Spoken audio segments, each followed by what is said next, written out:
You know those amazing charro beans and refried beans that you get from your favorite Mexican restaurant? Well, the reason that they're so amazing is because more than likely they start with fresh, dried, homemade, slow-cooked pinto beans. And that's what we're doing today. Homemade slow-cooked pinto beans from scratch.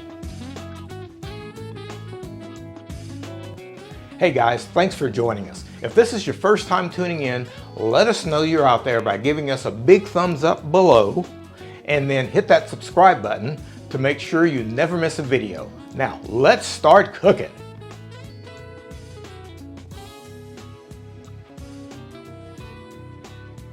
Taking a look at our ingredients for these beans, we're going to start with, of course, some dried beans. But we're going to talk about all the ingredients, but it's not really the ingredients that matter. It's the technique and the process and the order in which you add these ingredients. So we've got 2 cups of dried beans here. I've got a ham bone. You could use a pork bone, from a pork shoulder, what have you. It can be cooked or could be not cooked. It doesn't really matter. You just want that nice pork flavor. And then our flavorings, we've got some vegetable flavorings. We've got some onions, some red pepper, some green bell peppers, some garlic, and then we've got, I'm using a chipotle pepper, which is chipotle is a dried smoked jalapeno pepper. You can use it or not use it depending on the level of heat you want. They're not really that hot. It just gives it a smoky flavor. And we've got 1 bay leaf, and I've got just a medium-sized fresh bay leaf. And you only need 1 because bay leaves have a lot of flavor to them. And then we've got a seasoning mix that includes black pepper, some chili powder, some cumin, smoked paprika, and dried oregano. And we'll put the ingredients, of course, down below. And then we're going to finish with some chopped tomatoes. And those are our ingredients. Let's get started. Growing up, I always knew when my mom was going to make pinto beans because the day before she was going to make the beans, she would put them in a pot and then just cover them with some fresh water and just leave them on the stove overnight. And so that's what we're going to do is we're going to act like we're doing that, but we're going to use the shortcut method. And the shortcut method is we are going to cover these beans, and I'm going to put about 4 times the volume of water to the beans in here. And we're going to accelerate the process of them soaking overnight by bringing them to the boil, and then we're going to cover them and let them sit for about an hour. And what that does is it softens the beans and it gets them ready to be cooked. So that's the first step to this process. We'll turn that up, bring it to a boil, and then once it comes to a boil, we will turn the heat off and cover the beans and let them sit and soak for an hour. While we wait for our beans to be ready to be cooked, let's talk a little bit about the process. Now, one of the reasons people's beans either come out way too mushy or they come out not soft enough, but the sauce is not totally formed, is that they do things in the wrong order. And so this is the order that I have found to be the very best order to do this in. So once our beans are ready to cook, now we've rinsed our beans and they're going to be soaked. Once they're ready to be cooked, we'll make sure that there's still plenty of water in those beans. They will have swollen up and filled the pot up and may have filled up completely with the water, and we'll just top them off with a little bit of water. But the first thing we're going to do is we're going to add our ham bone and our chipotle pepper into the water. We're actually going to bring everything to a boil, and then we're going to skim it because this ham bone probably has some fat in it and it's going to let off some impurities and that kind of thing. And we'll just skim that water. And then once we do that, we will have brought it to a boil. Once we do that, then we'll add our vegetables. We'll add our onions, our bell peppers, our garlic, and we're going to add our bay leaf and half of the seasonings, only half the seasonings. And you notice there's no salt in this seasoning mix. That's because the salt actually gets added in the last half of cooking. If you add the salt too soon in cooking pinto beans, and this is important, your pinto beans will come out mushy because the salt really dries out the beans, and it just makes them disintegrate. They cook too quickly. So salt only actually gets added at the latter part of the process, as well as our tomatoes. So let's talk about how we chop the vegetables. One of the things that helps in the consistency of your beans is the consistency of the size of your vegetables. And these onions and peppers are probably about a 1/4 inch dice, something like that. And so I'll show you what I have found to be the best way to achieve that is we just trim the top of the onion, we leave the root in, and now we're just going to cut it in half down the center, and we just use that flat surface just for safety. And now the next thing we'll do is I'm just going to use my small paring knife, and we're just going to make some vertical cuts here, straight down about the size that we want. Okay, and now we will use our chef knife to come along this side, just like that. And now using my finger as a guide and my thumb on the board in the back, we'll just cut the onion just like that. So we're going for a dice. We're not going for a mince, a really small dice. All right, once we get to the point where we can't move our hand back anymore, we'll turn the onion over just like that. And we just continue cutting just like this. This way, our onion is well used. We use most of the onion without too much waste, and we've got consistency in our sizes. In the same way that we want consistency with the onion, we want the same thing with our bell pepper. So the best way that I found to do it is we're going to cut the top off, and we're going to tail it. Cut the tail off.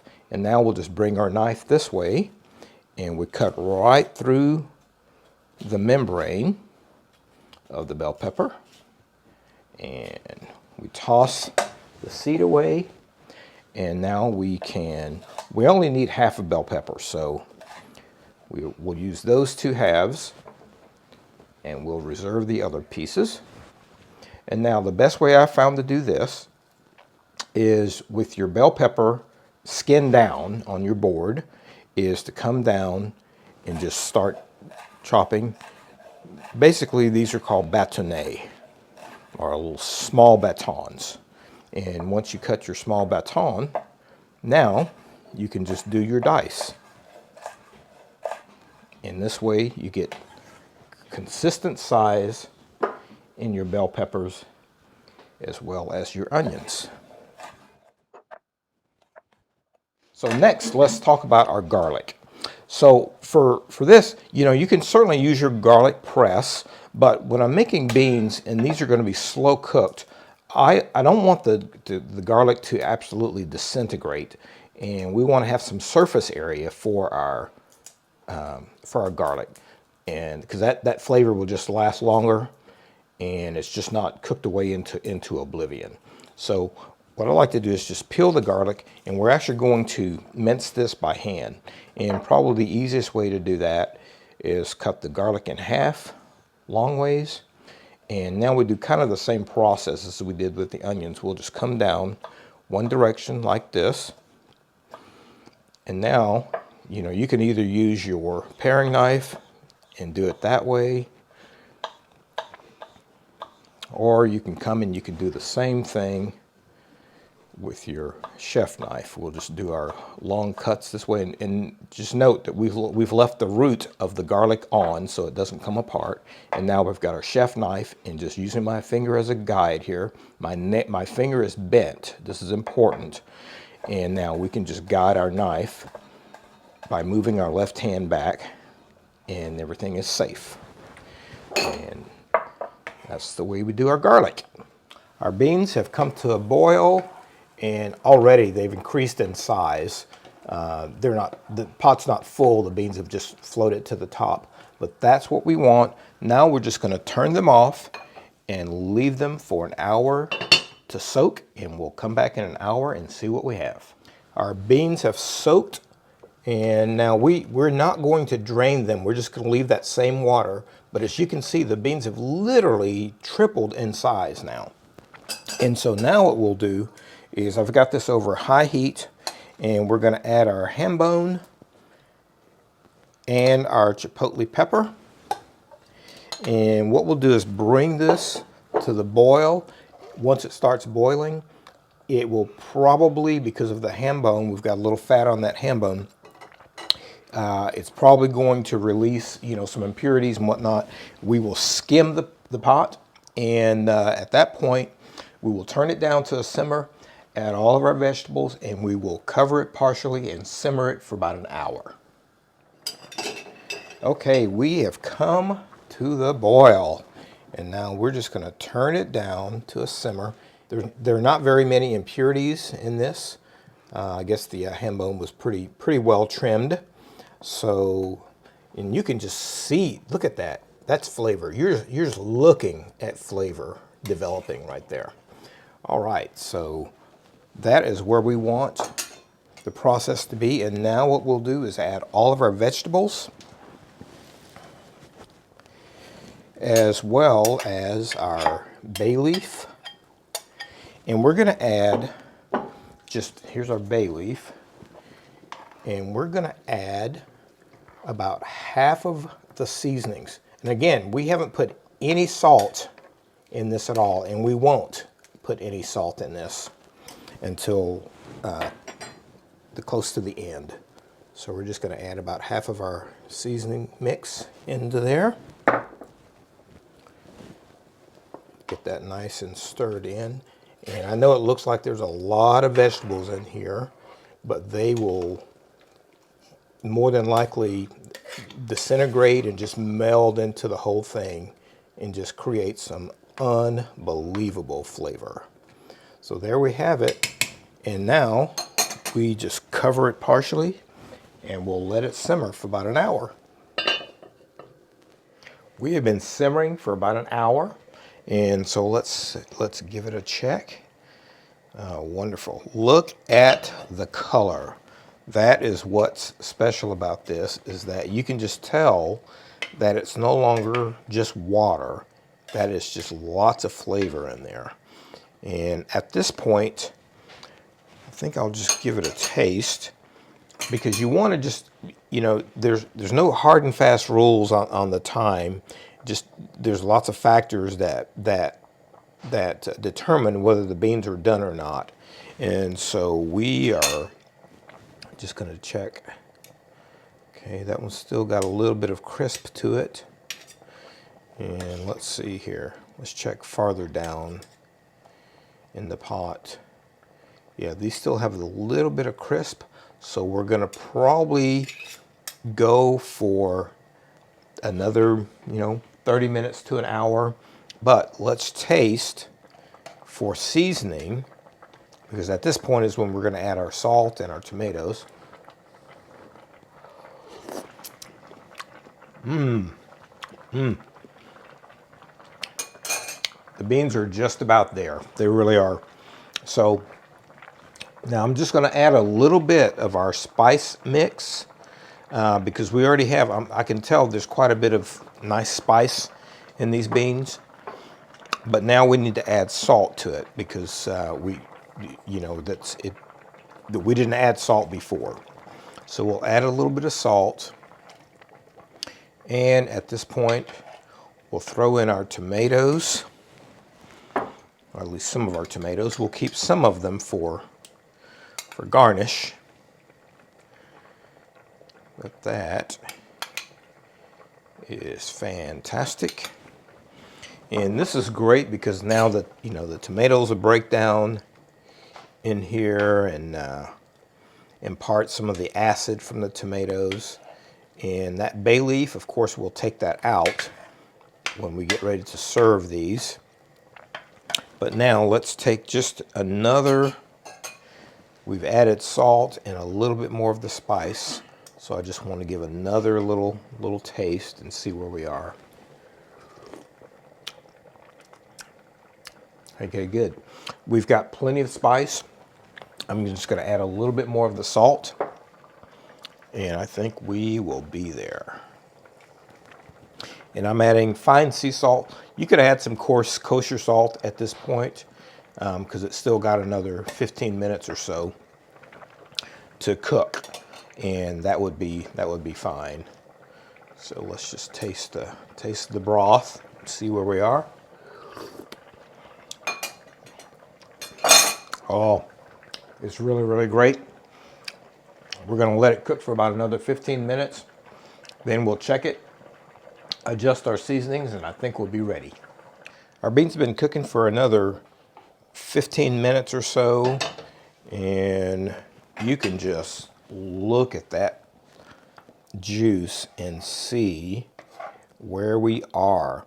You know, it's really just about perfect. We don't, you know, a lot of times, depending on how thick the broth is, you may want to take the lid off and cook this for a little bit so that the broth thickens up. But this is really just perfect. So let's just taste it.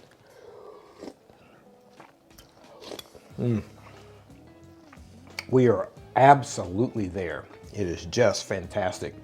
So these beans are finished, and really it took about an hour and 45 minutes to cook them, or an hour and a half. So you really just have to go by your senses and by tasting it to see whether they're done or not. These are just perfectly done. They're not mushy, but they're nice and soft with plenty of wonderful flavor. So we are good to go with these beans, and let's just serve them up.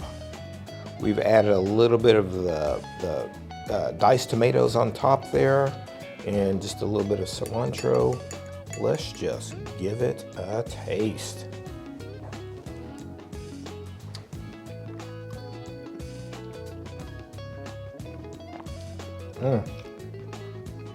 Really great flavor. You get a little bit of the chipotle coming through, but it's not spicy hot. You know, the seasonings are just really well balanced. A little bit of the smoked paprika, the chili powder. They just all work together for just a wonderful, wonderful flavor. And again, these would make great, you know, chardo beans. You know, and if you were going to make chardo beans, all you need to do is sear a little bit of, you could sear some ham, you could sear some chorizo, a little bit of bacon, and add that to these beans, and you've got chardo beans on your hand. A little bit of cilantro and maybe some jalapeno peppers, and you've got chardo beans. And these would also be great for refried beans. So as you can see, it's not difficult, takes a little bit of time, but the main thing about these beans is the technique and the order in which you add the different ingredients. If you enjoyed this video and you'd like to see more, give us a thumbs up below and hit that subscribe button, it's free. And ring the bell if you want to be notified as soon as we release a new video. Also, let us know in the comments if you have any special recipe requests. We really appreciate you tuning in. See you next time.